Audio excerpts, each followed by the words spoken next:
கரூர் சோழ மண்டலத்தோட முக்கிய நகரம், கொங்கு மண்டலத்தோட முக்கிய மாவட்டம்.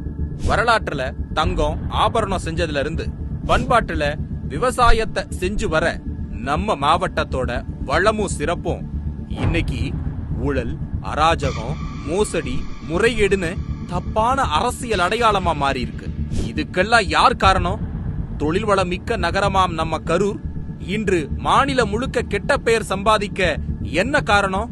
ஊழலையும் பல்வேறு குற்றச்சாட்டுகளையும் நீதிமன்ற வழக்குகளையும் ஜெயிலையும் அடையாளமா வச்சிருக்கிற செந்தில் பாலாஜிங்கிற ஒருத்தர் தானே.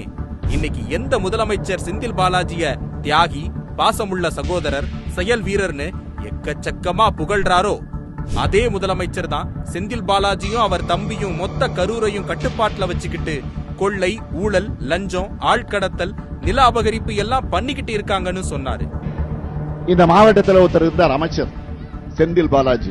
போக்குவரத்து துறையினுடைய அமைச்சராக இருந்து அந்த துறையில நடத்துனர் பணிக்கு 3 லட்சம், மெக்கானிக் பணிக்கு 6 லட்சம் என்று கொடுத்து ஏமாந்திருக்கக்கூடியவர்கள் லட்சக்கணக்கானவர்.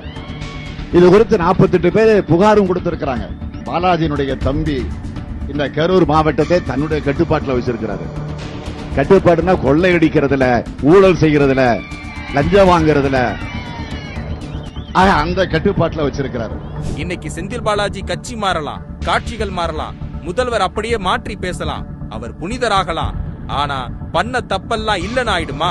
இல்ல முன்பை விட மோசமா பண்ணிக்கிட்டு இருக்கிற தப்பு தான் மக்களுக்கு தெரியாதா? ஊழல் கேஸ்ல கைதாகி ஜெயில இருந்தவரையும் இலாக்கா இல்லாத அமைச்சரா வச்சிருந்தாங்க. ஜாமீன்ல வெளியே வந்தவரை உடனே தொழில்துறை அமைச்சரா ஆக்குனாங்க. இது மிகப்பெரிய தவறான செயல்னு உச்ச நீதிமன்றமே இவங்க போக்க கண்டிச்சிச்சு. அது மட்டுமா சொல்லுச்சு, ஒருத்தர் ஜாமீன்ல வெளியே வந்த உடனே அவர் அமைச்சர் ஆக்குறாங்கன்னா இங்க ஏதோ பெரிய தப்பு நடக்குது, ஏன்னா அது சாதாரணமா நடக்கிற விஷயம் இல்ல அப்படின்னு சொல்லுச்சு உச்ச நீதிமன்றம். நீதிமன்றத்தோட இந்த சந்தேகத்துக்கு என்ன காரணமா இவங்க இருக்க முடியும்? இருக்கிற அமைச்சர்லயே அவர்தான் அதிக கொள்ளை அடிக்கிறார்னு தானே எடுத்துக்க முடியும். நாம கோடு போட்டா செந்தில் பாலாஜி ரோடே போடுவார்னு முப்பெரும் விழால பேசுறாரு முதல்வர். அவர் மாநாட்டுல மட்டும் ரோடு போடல, பெரிய ஊழல் சாம்ராஜ்யத்தையே கட்டி வச்சிருக்கிறாரு என்பதுதான் கரூரோட நிலைமை. டாஸ்மாக் ஊழல் ஆரம்பிச்சு அமலாக்கத்துறை ரைடு வரைக்கும் கரூர் கேங் பண்ற அட்ராசிட்டிஸ் தமிழ்நாட்டுக்கே தெரியும். 10 ரூபாய் ஒரு பாட்டில் மேல வாங்குறாங்களா வாங்கல சார்? அவங்க கேட்டா சேல்ஸ்மேனே வந்து சொல்றாங்க, கரூர் கம்பெனிக்காரங்க கேக்குறாங்க. 10 ரூபாய் வாங்குறது கலெக்டருக்கு தெரியாதா, எஸ்பிக்கு தெரியாதா, டிஜிக்கு தெரியாதா, மந்திரிக்கு தெரியாதா, யாருக்கு தெரியாது? கரூர்ல ஏர்போர்ட் கொண்டு வர நடவடிக்கை எடுப்போம்னு சொன்னாங்க, நடக்கல. காவிரியில சட்டவிரோதமா மணல் அள்ளுறது, முறைகேடான கல்குவாரிகள், ஆற்று நீரை சாயக்கழிவாக்கும் நிலைமை, குடிநீர் பாசன நீர் பற்றாக்குறைய போக்குன பாடில்ல. வார்த்தைக்கு வார்த்தை முதல்வர் ஸ்டாலின் செந்தில் பாலாஜிய செயல் வீரர்னு சொல்றது ஒழுங்கான நிர்வாகத்திலையா, தன்னோட குடும்பத்துக்கான கொள்ளைய கொண்டு வர விஷயத்திலையான்னு கேட்கிறாங்க கரூர் மக்கள்.